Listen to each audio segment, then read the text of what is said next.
최근 한국과 미국의 상속증여법에 대한 관심이 고조되면서 많은 분들이 체류 신분에 따른 상속증여법에 대해 궁금해하십니다.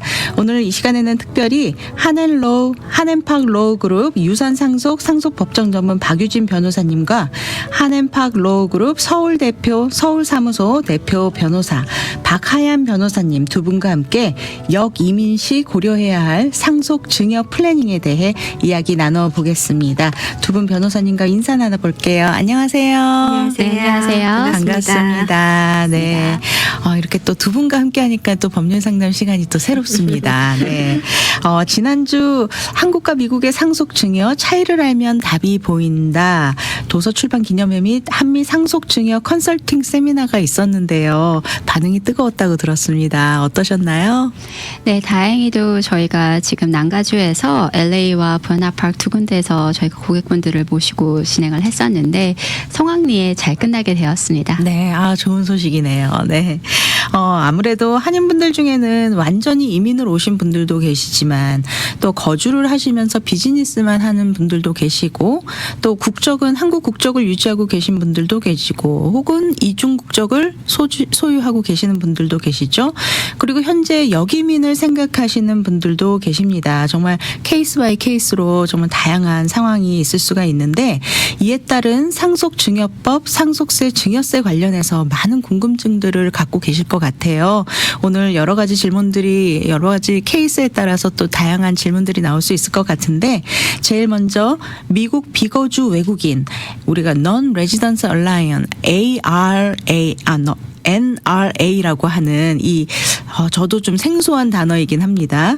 미국 비거주 외국인에 대한 유산 상속 계획에 대해 이야기 나눠보겠습니다. 먼저 미국 비거주 외국인이란 어떤 분들을 지칭하는지 좀 소개 부탁드릴게요.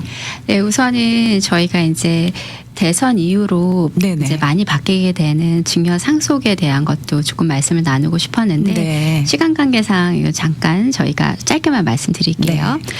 지금은 이제 한국 시민권자라든지 미국에서 한국 시민권자분들 아니면은 한국하고 미국하고 왔다 갔다 하시는 분들 중에서 한국에는 국적을 갖고 계시나 미국에는 특별하게 아무런 연고가 없으신 분들이 있으실 수 있거든요. 네. 그러니까 신분상에서는 연고가 없으신 분들을 저희가 아까도 말씀하셨듯이 NRA, Non-Resident Alien이라고 저희가 표현을 합니다. 네. 이렇게 됐었을 때 대선 정책을 통해서 혹여라도 NRA가 미국에 계속 투자를 한다 하게 되면은 이분들이 가질 수 있는 미국에서 재산에 대한 상속세 면제액이라든지 증여세 면제액이 올라가지는 않을까라고 저희한테 문의를 주신 분들도 꽤 계셨거든요. 네. 근데 안타깝게도 저희가 봤었을 때는 미국 시민권자라든지 미국 영주권자에게 지금 주고 있는 커다란 상속세, 증여세 면제액 혜택은 아무래도 NRA까지는 이어질 것 같지는 않고요. 네. 지금 NRA라고 했었을 때 이제 면제 혜택에 대해서 말씀 네. 좀 나누시죠. 네. 현재 NRA에게는 주어진 혜택이 굉장히 낮습니다.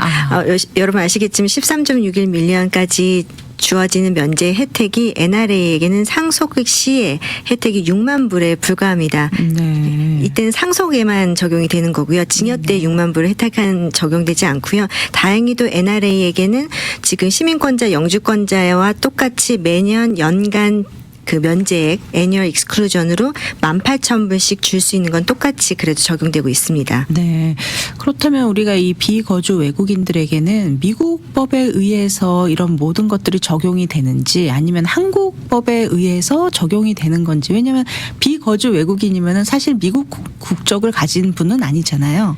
그렇죠. 네, 어떻게 되는 걸까요? 그러다 보니 재산의 소재지에 따라서 어느 곳에서 과세를 해야 될지가 이제 정해지게 되는 게 대부분인데요. 네. 이제 저희가 한국에 부동산이 있다든지 한국에 재산이 있다고 하게 되면은 아무래도 과세 대상이 한국에 있기 때문에 돼야 된다라는 거는 당연하겠죠. 네. 그럼 미국에 있었을 때는 미국에 갖고 있는 부동산이라든지 미국에 갖고 있는 재산에 대해서 많은 분들이 오해를 하시는 거가 나는 비거주 영주권자이기 때문에 미국 법을 비껴놔서 한국에서만 상속세를 내면 되지 않느냐라고 생각하시는 분들이 있거든요. 네. 안타깝게도 그렇지가 않은 경우가 훨씬 더 많습니다. 아. 왜냐 미국 안에서 이제 비영주권자 아니면은 비거주 외국인이 가지실 수 있는 재산은 뭐 언제든지 많으실 수 있죠. 네. 그렇지만은 그 안에서 상속세라든지 증여세를 피할 수 있는 대상은 한정적이고요. 네.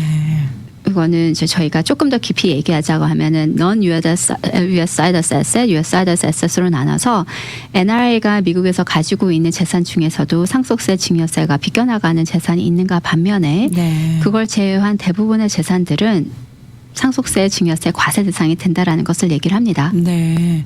아, 그렇다면 우리가 이 플래닝을 잘 세워야 될 것 같은데, 좀 오늘 좀 여러 가지 방법들을 좀 제시를 해주시면 듣고 계시는 우리 청취자 여러분들이 많은 도움이 되실 것 같아요. 네. 오늘 먼저, 이렇게 어느 부분까지 미국 소재의 재산으로 간주가 되고, 또 비미국 소재 재산으로 간주되는 것에는 어떤 것들이 있는지 좀 소개해 주시죠. 같이 미국 소재 재산처럼 보이나 아까 유진 변호사님께서 말씀하신 것처럼 이 안에서 성격상 이렇게 나뉩니다. 그래서 네. 미국의 소재했다고 보이긴 하는데 겉으로 보이긴 하는데 실제로는 거기 미국의 소재 대상이 아니라고 생각해서 증여세, 상속세가 어떤 재산은 증여세 대상이 되고 네. 대신에 상속세 대상은 안 되고 어떤 재산은 또 반대이고 하는데 저희가 많이 추천드리는 것 중에 하나는 증여세와 상속세 모두의 대상이 되지 않는 몇 가지가 있어요. 네. 그중에 크게 오는 두 가지만 말씀드리면 US 연방 채권 네. 그리고 생명보험의 그 데스 베너피스 요 두 가지는 증여세, 상속세 대상이 되지 않기 때문에 NRA 기준입니다. 그래서 비거주 네. 외국인이라고 말씀하셨던 그 시민권도 없고 영주권도 없는 자를 일단 기본적으로 말씀드리면 네. 그런 비거주 외국인에게는 이 두 가지에 대해서는 기본적으로 상속세, 증여세 면제 대상이 되기 때문에 이를 활용한 상속 증여 플래닝을 하시는 것도 좋은 방법 중에 하나라고 말씀드릴 수 있습니다. 그러면은 그 상속 증여 방법 플래닝에 대해서 좀 설명을 해주시면 좋을 것 같아요. 예를 네. 들어서 이제 미국으로 이제 미성년 자녀들을 데리고 유학을 오시는 분들도 꽤 계시죠. 네. 이런다고 하면은 그분들이 신분을 획득하시기 전에 그러니까 영주권자라든지 아니면 시민권자가 되시기 전이라도 아까 말씀드렸던 18,000불을 이용하셔서 부모님들이 자녀를 위한 생명보험을 구매를 시작을 하실 수가 있거든요. 이러다 보면 그러고 나서 중간에 영주권이라든지 그 이후에 시민권까지 획득하신다고 하게 되게 되면은 그때는 재밌게도 데스 베너핏, 라이프 인슈런스에 나오게 되는 데스 베너핏, 그러니까 생명보험 배당금이 결과적으로는 상속세 과세 대상이 됩니다. 그러니까 비거주 외국인이었을 때는 과세 대상이 아니었던 것이 나중에는 네. 비거주 외국인에서 벗어나시게 되면 과세 대상이 되는지라 네. 멀리 내다보시고 계획을 하신다고 하게 되면은 처음부터 아예 생명보험 자체를 자녀한테 증여주시는 형태에서 시작을 하시는 거를 저희가 권고를 드리는데요. 네. 이랬을 때 가장 일반적으로 쓰이는 것이 취소 불가능한 신탁입니다. 그러니까 그런 취소 불가능한 신탁을 통해서 생명보험을 구매를 하시고 그 생명보험으로 넣게 되는 금액이 있다 하게 되게 되면은 증여된 상태에서 잘하겠죠. 네. 그러면은 나중에 이제 NRA 신분에서 벗어나셔서 영주권자라든지 시민권자가 된다 할지라도 이미 증여된 재산에 대해서는 상속세가 붙을 리가 없으니 네. 처음에 젊으셨을 때 조금이라도 시작하셔서 나이가 드시고 나서 받게 되는 그러니까 돌아가시고 나서 결국 자녀분들이 받게 되는 배당금에 대해서 세금을 하나도 내지 않고 받게 될 수 있다라는 굉장히 좋은 플래닝입니다. 네.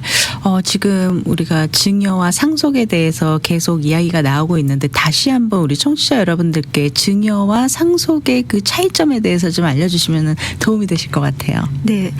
그 많이들 헷갈려 하시기도 하세요. 네. 사실상 어찌 보면 증여는 저희가 이제 기프팅이라고 해서 선물 주면 끝이에요. 내 손에서 네. 떠나면 끝이라고 생각하시면 마음이 좀 편하실 것 같고 아실 것 같고 이해가 쉬우실 것 같고 상속은 내가 죽을 때까지 내 맘 바뀌는 때라서 달라질 수 있잖아요. 네네. 마지막 죽는 순간까지 누구에게 내가 전해줄지는 아직은 모르는 상황입니다. 그래서 저희가 이거를 신탁에 묶어서 증여와 상속을 같이 플래닝을 도와드리는데 증여는 아까 유진 변호사님, 박유진 변호사님께서 말씀하신 것처럼 irrevocable trust, 취소 불가능한 신탁을 통해서 전달하는 거고요. 왜냐하면 내 손에서 떠난 거죠. 이제 취소할 수 없는, 내가 변경할 수 없는 신탁에 넣어놓은 거기 때문에 내 손에서 떠난 이미 기프팅이 발생한 겁니다. 네. 반면에 revocable trust, 취소 가능한 신탁이라고 하면 말씀드렸던 것처럼 죽을 때까지 내가 사망 때까지 계속 바뀌고 누굴 줄지 아직도 계속 바뀔 수 있는 내 손 안에 있는 재산인 거기 때문에 리버커버 트러스트를 통해서는 상속을 플래닝한다고 보시면 네, 이해가 쉬우실 것 같습니다. 네. 그럼 취소 불가능한 신탁을 통해서는 우리가 증여의 플래닝을 할 수 있는 거고 그리고 취소 가능한 신탁에서는 상속에 대한 플래닝을 한다. 이렇게 쉽게 생각하시면 좀 도움이 많이 되실 네, 것 같네요. 맞습니다. 네.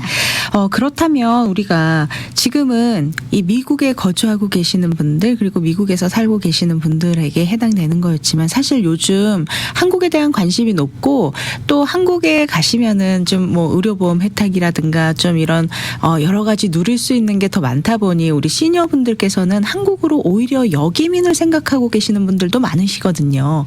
그렇다면 우리가 이렇게 역이민 시 고려해야 할 상속과 증여에는 어떤 것들이 우리가 생각을 좀 심사숙고해야 할지 이 시간 좀 조언의 말씀 부탁드릴게요. 사실 요즘 제일 많은 케이스인 것 같아요. 네. 많은 분들이 한국 가고 싶으시니까. 너무 한국을 좋아하시더라고요. 맞습니다. 네. 네. 그래서 저희가 오늘 오전에도 또 상담했던 분들도 그런 케이스였고요.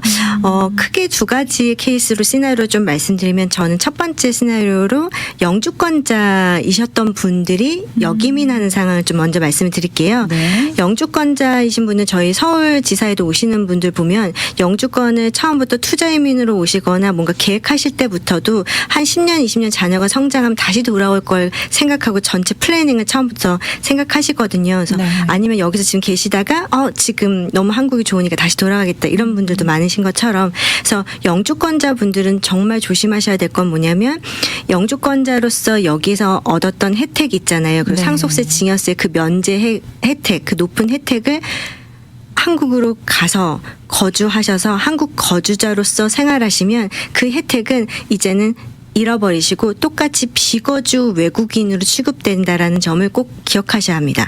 즉 아까 6만 불의 혜택밖에 남아있지 않죠. 근데 네. 여기에 살다 오랫동안 영주권자로 사셨기 때문에 가지고 계신 재산들 그런 재산들의 이슈들이 남아있을 수밖에 없습니다. 그래서 네. 첫 번째 꼭 조심하실 거는 영주권자로 계시다가 다시 한국으로 돌아가셔서 한국 거주자로 생활을 하신다면 그러면 본인도 미국 입장에서는 비거주 외국인으로 취급될 것이다.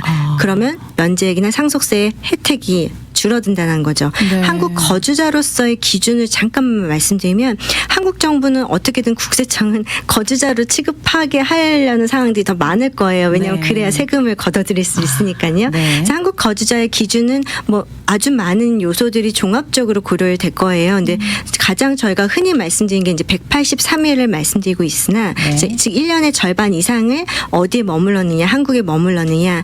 그런데 그게 결정적인 요인은 되진 않습니다. 170일, 180일보다 더 낮게 머물렀었어도 짧은 기간에 머물렀었어도 다른 여러 요소를 보고 어떻게든 국세청은 한국 거주자 취급할 거거든요. 그 대표적인 게 한국에서 경제활동을 하신 분들. 많은 경우에서 저희가 말씀드린 게 기러기 아빠 네. 분들이 그렇죠. 자녀 유학 보내고 한국에서 생활하시면서 경제활동 하시니까 또 경제활동 하시는 것뿐 아니라 거기에 머물고 있는 가족들 네. 그리고 본인이 어디에 국내에 한국 국내에 주소를 두고 있는지 또 어떤 분들은 거기에 계시면서 뭐 전세로 아니면 월세로 아니면 어떻게 내가 이 집을 또 한번 매달 월세를 내는 게 너무 아까우니 전세를 살고 싶거나 아니면 작은 집이라도 구매하고 싶으시고 그렇게 점점 한국에 계시는 활동들이 커질 거잖아요. 네네. 그런 분들도 역시 모두 다 한국 거주자 취급되실 거고 영주권자의 경우에는 말씀드린 것처럼 비거주 외국인이 될 가능성이 아주 높아집니다. 네, 그렇군요. 그러니까 이거를 조금 더 연결한다고 하면은요, 이제 한국에서는 과세 대상을 상속세라든지 증여세 과세 대상을 기준점을 거주로 본다라는 거죠. 이렇게 되셨을 때 한국 거주자로서 세상을 떠나신다 하게 되게 되면은 저희가 그 분을 피상속인이라고 부릅니다. 네. 그러니까 피상속인이 한국 거주가 된 상황에서 아무리 그분이 미국 영주권자든 미국 시민권자든 상관없이 그러니까 한국 거주자가 되어야 하게 되면은 한국 거주자로서는 어떤 의무를 지니시게 되냐면은요. 전 세계 모든 재산에 대해서 한국 정부에다가 상속세를 내야 할 과세 의무가 생겨버립니다. 그렇군요. 이게 무섭다라는 네. 거죠. 근데 많은 분들이 간과하시는 거가 나는 영주권자니까 나는 미국 시민권자니까 한국을 가서 살더라도 미국 재산에 대해서는 한국 정부가 과세할 상황이 아니다라고 생각하시는데 그렇지 네. 않다라는 것을 저희가 강조를 하고 싶습니다. 아, 그렇다면은 그 재산은 한국에 있는 재산만 해당이 되는 건가요? 아니면 미국에 있는 재산까지 통틀어서 세금 보고에 어떤 미국에 있는 재산까지 모두 통틀게 되겠죠. 아, 한국 그렇군요. 거주자가 되면. 네. 네. 그렇기 때문에 이제 무서운 거는 이제 아까 말씀드렸던 두 가지 사례를 말씀드리려고 했었는데 영주권자로서 한국 거주자가 돼버리면은 미국에서도 비거주 외국인 되시는 거고 네. 거기다가 한국 거주가 돼버리시는 거니 잘못한다고 하게 되면은 양쪽으로. 그렇죠. 네. 세금 혜택이 너무 미국에서 줄어드는 상황이었는데 세금을 내셔야 될 상황이 생길 수가 있다라는 거죠. 네. 미국의 재산을 두고 가셨기 때문에. 반면에 시민권자라고 한다고 하게 되게 되면은 거주 여부보다는 아무래도 국적을 저희가 조금 더 본다고 했었을 때 여전히 면제 혜택은 높을 수가 있으나 네. 반면에 한국 거주자가 됨으로써 원치 않았던 상황이 발생할 수가 있습니다. 이게 바로 한국 정부에다가 미국에 두고 온 재산까지도 상속세를 낼 수 있다라는 상황이 생길 수가 있다라는 거죠. 아, 그렇군요. 또 미국 정부 입장에서도 이분이 한국에서 부동산을 새로 구매하거나 하면 똑같이 미국 시민권자가 갖고 있는 전 세계 재산에 대해서 상속세, 증여세 납세 의무가 지니기 때문에 네. 양쪽의 한국 재산, 미국 재산 양쪽에 모두 이중 과세에 대상이 될 수 될 있는 거네요. 겁니다. 네. 이거 잘 알아보고 결정을 하셔야 될 것 네. 같습니다. 자칫하다간 정말 양쪽 국가에다가 세금 내다가 정말 가지고 있는 재산들을 다 내야 될 수밖에 없는 그런 상황에도 갈 수 있을 것 같은데 그렇다면 이런 부분들을 좀 피하기 위해서 어떤 방법들을 우리가 고려해 볼 수 있을까요? 네, 우선은 많은 분들이 우리는 외국세 납부 항부를 다 공제를 받을 수 있지 않느냐라고 얘기를 하시는데 네. 저희가 이번에 책을 내면서 한국 변호사님하고도 계속 고민하고 리서치하고 연구 결과가 완벽한 이중 외국세 납부를 이제 완전히 공제받는다라는 거는 힘들지 않겠냐라는 결론에 조금 이르렀고요. 네. 아무래도 케이스 바이 케이스이겠지만은요. 네네. 그러다 보니 저희가 이제 플래닝을 이제 계획을 도와드리게 됐었을 때는 그분께서 원하시는 삶의 방향에 맞췄을 때 그랬을 때 어떤 방법이 가장 이분에게 절세가 될 수 있는지를 한번 고려를 해봐드려야 될 거거든요. 여기민을 가시겠다라는 분들을 저희가 세금 때문에 여기민 가시면 안 됩니다라고 말할 수는 없겠죠. 네. 그러다 보니 여기민을 가시는 상황에서도 어떻게 하게 되게 되면은 세금을 절약하면서 가실 수 있겠느냐. 그러니까 어떤 세금이긴 상속세라든지 증여세를 어떻게 해서든지 절약하면서 갈 수 있겠는지 거기에 맞춰서 저희가 플래닝을 도와드리게 되는데요. 네. 이때도 저희가 고려해야 될 상황은 되도록이면은 미국에서 이제 재산을 증여를 하시고 네. 그러니까 한국으로 거주를 하시게 되셨을 때는 한국 정부에다가 내야 될 상속세가 적어도 한국에 가지고 있는 재산에 대해서만 상속세를 내자라는 것을 저희가 이제 말씀을 드리고 있습니다. 네. 이랬을 때 살아생전에 그러니까 미국에서 한국으로 이주하시기 전에 증여를 하시는 방법에 대해서 꽤 말씀을 드리고 있는데요. 네. 증여를 하실 때 이제 다이렉트리 그냥 증여하는 방법도 있겠죠. 부동산이나 이렇게 명의 변경을 통해서. 근데 조금 더 저희가 추천드리고 싶은 플래닝의 방법 중에 하나는 아까도 말씀드렸던 irrevocable trust를 통한 증여를 말씀드려요. 취소 불가능한 맞아요. 신탁이요? 취소 불가능한 네. 신탁. 그러니까 여기서 떠나기 전에 증여를 자녀에게 할 때 신탁에 넣어놓는 거죠. 취소 불가능한 신탁. 그러면 한국국세청도 제가 알기로는 알고 있습니다. 취소 불가능한 신탁이 뭔지 증여인지를. 그럼 증여를 하고 내 손에서 떠나온 재산인 거죠. 네. 물론 한국에 간 다음에 오래 좀 사셔야 그게 나중에 네. 증여나 상속의 모든 이슈가 다 없어질 수 있는데 그거는 오늘은 여기는 말씀 안 드리겠지만 그래서 취소 불가능한 신탁에 넣어두면 그러면 적어도 거기 조건들을 붙일 수 있죠. 떠나가면서 내가 혼자 이제 다시 한국으로 돌아가는데 자녀들은 여기 있고 네. 그럼 자녀들한테 이걸 완전 증여하고 모두 그냥 가기에는 또 염려되는 상황들도 있고 그렇죠. 자녀의 채권자나 아니면 자녀의 뭐 이혼 소송이나 이런 것들로부터 보호할 수 있으면서 동시에 이게 내가 사망 시에 받을 수 있게끔 시기를 늦출 수도 있는 장점들이 있습니다. 그래서 네. 취소 불가능한 신탁을 통해서 증여를 하고 다시 여기민을 고려하시는 거를 좀 플래닝을 짜시는 걸 가장 많이 추천드리는 것 중에 하나입니다. 네. 그 취소 불가능한 신탁이라는 걸로 이렇게 딱 묶어 놓게 되면은 결국은 본인도 손을 대지 못하는 건가요? 그렇게 되면? 그런 셈이죠. 아무래도 취소를 불가능하게 한다라는 것은 결국 네. 국세청으로 하여금은 주신 분, 그러니까 주신 분께서 봤었을 때 내가 더 이상 이 재산에 대한 컨트롤을 하지 않게끔 보이게끔 만드는 거가 요기 때문에 네. 본인이 증여준 재산으로 생각을 하고 증여를 줬기 때문에 내 손을 떠난 재산으로 저희가 생각을 해야 됩니다. 네. 다만 이제 신탁이라는 것을 저희가 넣기 때문에 신탁으로 증여를 했다라고 생각을 하게끔 만드는 거죠. 그러니까 네. 자녀한테 직접적으로 증여하기보다는 자녀에게 주기 위해서 궁극적으로는 자녀에게 전달하기 위해서 신탁으로 우선 증여했다라는 그 개념으로 만듭니다. 네. 그렇다면 한국으로 역이민을 생각하시는 분들은 사실 뭔가 좀 한국의 어떤 그런 마지막에 노후를 좀 한국에서 좀 편안하게 지내고 싶으셔서 역이민을 생각을 하고 계시는데 이런 부분들을 먼저 상당히 깊게 고민을 해보시고 상담을 통해서 좀 자세하게 알고 역이민을 결정을 하셔야 이중과세를 물지 않을 수 있다. 지금 오늘 이 말씀을 해주시기 위해서 네, 아주 이 주제를 맞습니다. 준비를 해주신 것 같아요. 그렇다면 사실 지난주에 세미나도 오셨는데 정말 많은 분들이 또 이런 상속세, 증여세에 관련된 또 이런 플래닝에 대해서 궁금해하시는 분들이 많으셨을 텐데 가장 많이 관심이 있으신 분야는 어떤 분야였는지도 좀 궁금하거든요. 이제 아무래도 저희가 역이민 얘기를 하다 보니까 네. 거기에 대한 질문이 정말 많으셨어요. 그러니까 그리고 어떻게 하면은 되도록이면 한국 정부가 내가 미국에 갖고 있는 재산을 모르게 할 수 있느냐에 대한 그런 질문도 많이 하셨습니다만은 저희가 공중파에서 할 얘기는 아닌 것 같고요. 그러다 보니 정확한 정도로 가게 됐었을 때 어떻게 도와드릴 수 있냐 하게 네. 되면은 저희가 되도록이면 신탁을 통해서 취소 불가능한 신탁을 통해서 자녀분에게 일찍 증여 주시고 네. 한국 역이민을 계획하셔라라고 저희가 계속 말씀드리고 있습니다. 그런데 사실 그렇게 다 자녀들의 이름으로 다 자녀들에게 신탁으로 딱 묶어놓게 되면 정작 내가 가서 한국에서 쓸 것들이 없으면은 그것도 좀 곤란하지 않을까요? 또 그 부분에 대한 준비도 저희가 또 이제 그건 개인차가 있기 때문에 네네. 또 어떤 분들은 또 한국에 자녀가 있고 미국에도 있고 이런 분들도 있고 가정마다 다 다르더라고요. 그래서 네네. 그거에 대해서는 또 이제 개별적으로 저희가 상담을 통해서 또 말씀을 드리는 부분이 있긴 합니다. 그렇군요. 네. 그렇다면 요번에 이제 살아 생전에 증여할 증여세 대상과 사망 시의 상속세 대상에 대해서 좀 구별을 해주시면 좀 더 이해하시기가 편하실 것 같아요. 네. 네, 이제 저희가 역이민을 하신다라는 전제를 했었을 때 대부분은 역이민을 가신다라는 이유는 여기 아무래도 영주권이 있으시거나 시민권이 있으시기 때문에 거기에 대한 고려를 해보시게 되잖아요. 네.